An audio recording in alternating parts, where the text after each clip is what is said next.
yang mengatur fiskal. Kebijakan fiskal.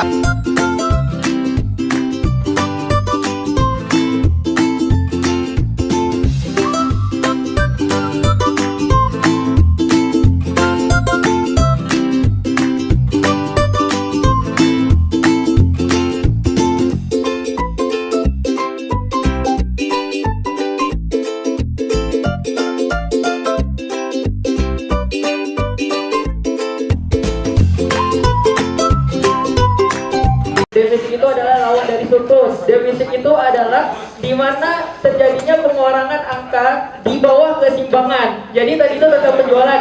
Jadi mungkin itu tentang penjualannya di bawah harga keseimbangan yang mereka ingin tawarkan. Lawan dari defisit sendiri adalah surplus. Surplus adalah kenaikan dari harga keseimbangan.